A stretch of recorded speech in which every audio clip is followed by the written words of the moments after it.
Preacher Boy Inc. Brett Farve is making headlines for allegedly stealing over $5 million in welfare funding, from the poor and less fortunate folk down in Mississippi. And here's why he stole the money. He stole the money to build a volleyball stadium for the University of Southern Mississippi, for the college.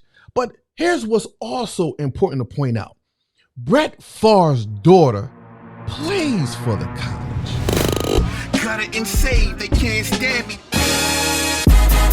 Hey, if you disagree with me on anything, or if you agree with me on anything, catch me live on the Rebuttal Live show on Saturdays and Sundays at 9 p.m.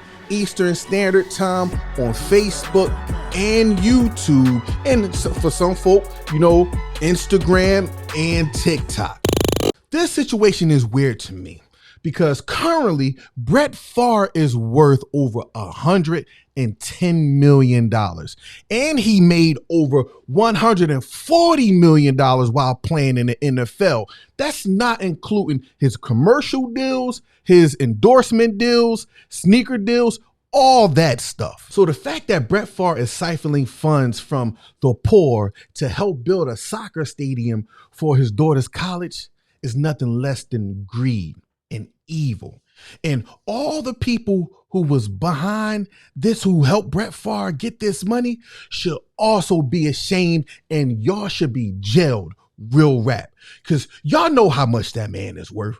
Y'all know he's worth over $100 million. Why are you giving him money like that? See, it's folk like them who's always pointing the fingers at Black and Latin women for stealing, welfare funds, government funds, and all that stuff. See, it makes sense why they had to keep the focus on Black women and the supposed welfare fraud that they do, to keep the eyes off of them stealing the millions of dollars and contributions that they give into these athletes and other politicians to do what they want to do, like building a stadium for their daughter's soccer team. And y'all best believe that Brett Favre isn't the only one doing that. He ain't the only one committing this type of fraud. He just got caught. I can bet every dollar I got in my bank account that this type of stuff has been going on for years around America. See, this type of fraud could be hid very well in big cities and states around America. And let me tell you why. They know how to hide behind their position. They know how to hide behind their politics to keep the focus on other people, so people won't investigate what they got going on inside. So they're called the Black women welfare kings. They're called Black people, Black men drug dealers and all this stuff, when all actuality, they are the ones who's doing fraud and doing all the sneaky stuff on a greater scale behind the scenes, because who's going to question them? And for real, you want to keep it 100? Brett Favre and those folk down in Mississippi almost got away with that fraud. They just slipped up. But I guarantee you they won't slip up again. Now, I hate to make this black and white, but it is. It's black and white. The reporting of this story and the lack thereof shows that there's two different justice systems in play right now. There is really no justice and accountability happening with this whole thing with Brett Favre. Shannon Sharp took to his show with Skip Bayless, they show they got on ESPN called Undisputed, and laid it down very clear. Shannon brought a very clear perspective on this whole Brett Favre situation. And if you don't see or get what Shannon is saying, then you're flat out racist. You're flat out part of the problem.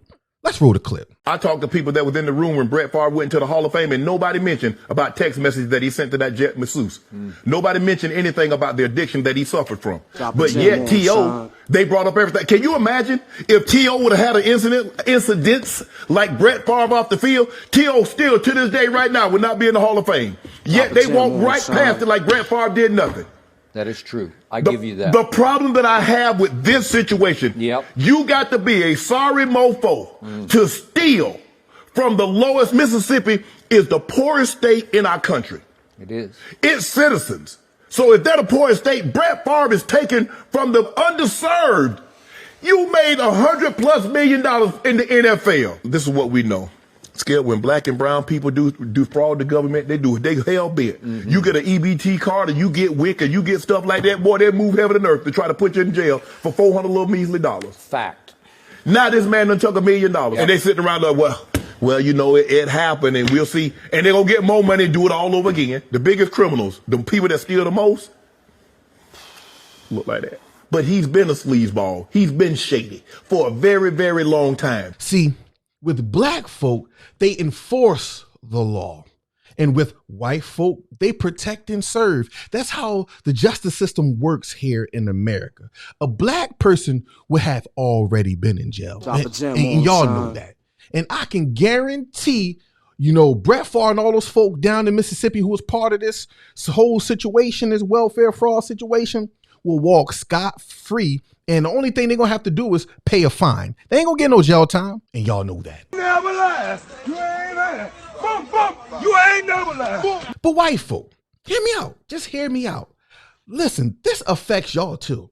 There is a lot of white poor folk down in Mississippi who could have used those welfare assistance to try to get ahead. But nah, y'all too focused on black folk not getting assistance and the fraud that they doing and overlooking that y'all city councilmen, y'all congressmen and all those folk downtown is embezzling funds and giving millions of dollars to athletes who made hundreds of millions of dollars in the league and in all the other endeavors. Now, I don't know if some of y'all know, but what makes this situation really, really bad is Jackson, Mississippi is having a water crisis right now as we speak. Something similar to Flint, Michigan's water crisis. This morning, people in Jackson, Mississippi are being told to expect little or no water for an undetermined amount of time. Shoppers raced to this Walmart for bottled water last night, only to find empty shelves. All Jackson public schools are switching to virtual learning indefinitely, and the lieutenant governor says,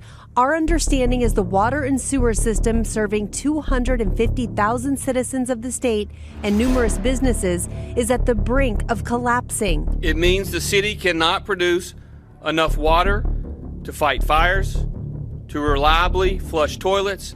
In some parts of the city, the fire department is finding no water in fire hydrants. All of our units have 500 gallons of water on it, and the guys can use that water to sustain a lot of incidents with just that. The warnings come after a pump at the city's troubled water treatment facility was damaged. The governor says he was told last week that a failure was possible. It was a near certainty that Jackson would fail to produce running water sometime in the next several weeks or months. Unfortunately, that failure appears to have begun today. Jackson residents have been under boil water notices since last month when water samples found harmful contaminant levels. The mayor blames issues at the city's water and sewage plants on staffing shortages and decades of deferred maintenance.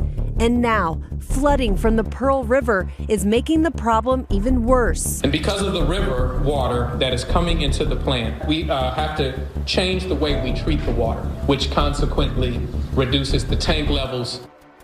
So the governor has now called in the National Guard to help distribute bottled water. And these funds that Brett Favre and them folk down there stole from those poor people could have helped, you know, those folk in Jackson, Mississippi, you know, with their water issues. But no, they want to build a soccer stadium. They want to give over $5 million to Brett Favre and them, you know, to build a soccer stadium. Y'all should be ashamed of yourself, real rap. But I'm really anxious to see how all this is going to play out. I am. I'm watching this thing closely. But I won't be surprised if Brett Favre and them folk, you know, I won't be surprised if they walk. I won't be surprised if this somehow magically gets swept under the rug or overshadowed by something a black person may end up doing soon. Oh, that happened already with the clown show up in Boston with the head coach up there sleeping around with some folk up there. But, you know, that's another topic for another day. We ain't gonna get into that craziness because although that is craziness, I find it amazing that it's kind of overshadowing the whole Brett Favre situation down in Mississippi. So what's my solution? You already know I always come with a solution after I point out the problem. My solution is found in Proverbs chapter 15, verse 27. Whoever is greedy for unjust gain troubles his own household, but he who hates a bribe will live. Brett Favre and them folk down in Mississippi, you know, those Congress people down in Mississippi who helped him get their money, is full of greed.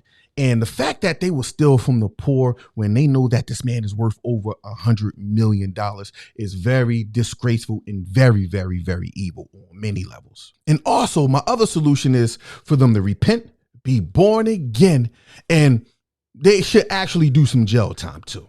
I mean, like some real jail time. They sent Michael Vick to jail for fighting dogs. Now, y'all might say, oh, he was fighting dogs. He killed a dog. But this dude, you got to remember, Brett Favre and those folk, they frauded over $5 million. Some say it's actually way more than that. They was talking about almost in the hundreds of millions of dollars because it was only Brett Favre. They've been doing this for a long time as more and more come out. But this dude frauded people. Let's not think about Michael Vick and those dog fights. Let's think about the people who really need this money, especially in the time we living in with inflation and gas prices and all this stuff that's going on in the world. He frauded people, real people, human beings out of money that they could have used to feed their families. And they used it to build a stadium for the university because his daughter goes there. Now, if you don't find something wrong with that subconsciously, like in your heart too, then something is wrong with you. Hey man, I thank y'all for rocking out with me. It's your boy Reese Johnson. This is the Gutta And Saved podcast. And yo man, y'all need to catch me on the Rebuttal Live, man, where you can come in and dispute everything I say, whether you agree or disagree. Come holler at me on the Rebuttal Live. We can dialogue. Y'all know I ain't gonna be disrespectful. Just don't be disrespectful to me. We can dialogue even if you disagree, if you see things another way. Let's talk about it. Let's bring a greater perspective to the world and show people that people can have decent conversations, whether they agree or disagree, and walk away just like, yo, walk away from it like, yo, okay, cool. You know, you have your point of view. I have mine. We can agree to disagree, but we can continue to do life together, man. I holla at y'all on the flip. Peace. Gutta and Saved, they can't stand me.